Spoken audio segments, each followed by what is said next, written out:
আপনাকে এবার বারবার মধ্যে দেখতে আপনাকে এবং সেই জায়গা থেকে নিজের আজকের এক্সপ্রেশন এবং এইটা আসলে কতটুকু অনুপ্রেরণা দিচ্ছে নেক্সট আপনি যাওয়ার। প্রথমত দুইটার দুইটা নাটক একসঙ্গে অ্যাওয়ার্ড পেয়েছে। একটা একটা হচ্ছে গিয়ে জুরি বোর্ড ডিসাইড করেছে, একটা পপুলার ক্যাটাগরি। তো দুইটা ক্যাটাগরি একসাথে ওন করা আসলে অনেক বড় একটা বিষয়, এবং এত বড় একটা বিষয় এইভাবে ঘটে যাবে আমি এক্সপেক্ট করিনি।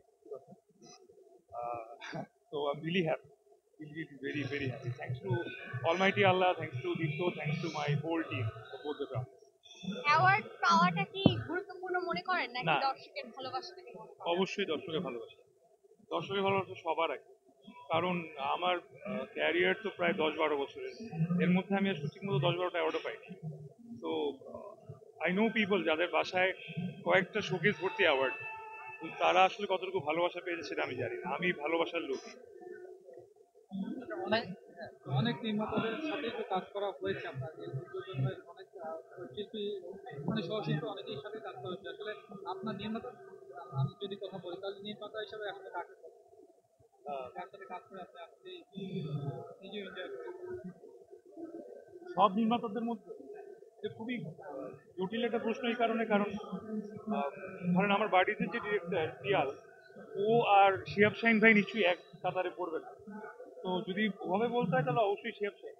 আজকে সিনিয়র ডিরেক্টর এখন এই মুহূর্তে কেউ নাই, ডিরেকশন দেয়, ডিরেকশনে কাজ করা ইটস প্লেজার।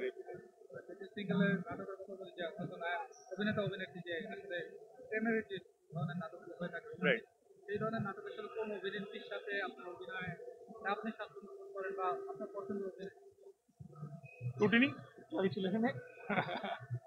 না, আই সিরিয়াসলি বললে বলবো রুটিনি অ্যাট দিস মোমেন্ট, এখন এই মুহূর্তে রুটিনি। আগে পায়েল ছিল।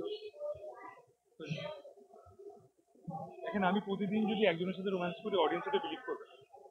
তো ওদেরও হিরো চেঞ্জ করতে হবে, আমাদের হিরো চেঞ্জ করতে হবে। তো এইভাবে যদি বলি, হ্যাঁ, আপনার ক্যারিয়ার আছে, বাট আপনি কি মনে করেন যে সিন্ডিকেটের কারণে আপনি যে যতটা লাইমলাইটে থাকা দরকার ছিল অতটা পাননি বা অতটা কাজের স্কোপ পাননি না কখনো? না কোনোদিনই না। আই বিলিভ,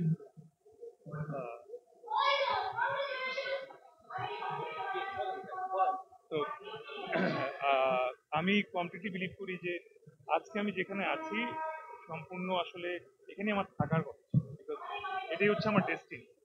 তো আমি ভালো করেছি কি খারাপ করেছি এটা মানুষ বিবেচনা করুক। আমি আমার জায়গা থেকে কেউ কেউ কোনো কোনো সিন্ডিকেট করে আমার ক্ষতি করার চেষ্টা করেছে বা ওইটা আসলে আমি ফার্স্ট অফ অল বিলিভ করি না, সেকেন্ড অফ অল থার্ড পাই। তো আগে না হোক পরে সাকসেস আসবে। তো অ্যান্ড আই থিঙ্ক আমার এখনো ঠিকঠাক বয়সই হয়নি। আমার এখনো অ্যাওয়ার্ড পাওয়ার বয়সই হচ্ছে কত, আমার আই টু ম্যাচুরি, তারপর নয় অ্যাওয়ার্ড পাবো।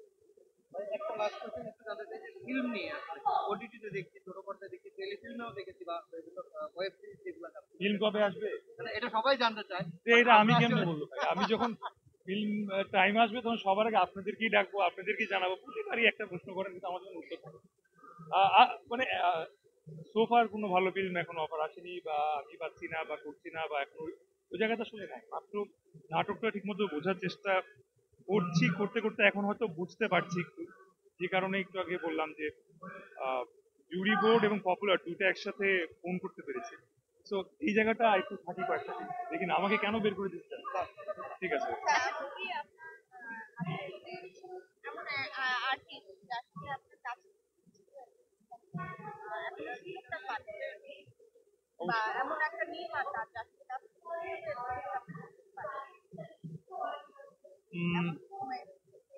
আলহামদুলিল্লাহ আমার এই ছোট ক্যারিয়ারে আমি বাংলাদেশের সকল নাটক ডিরেক্টরের সাথে কাজ করেছি এবং সকল আর্টিস্টের সাথে অ্যাক্টিং করেছি।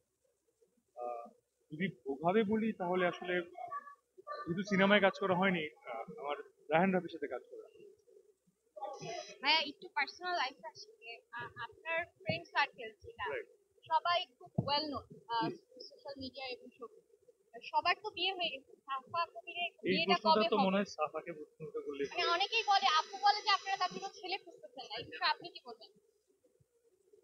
দুনিয়াবাসী, আপনারা যারা আমাকে শুনছেন দেখছেন, সাফাকে নিয়ে যত প্রশ্ন সাফাকে করবে।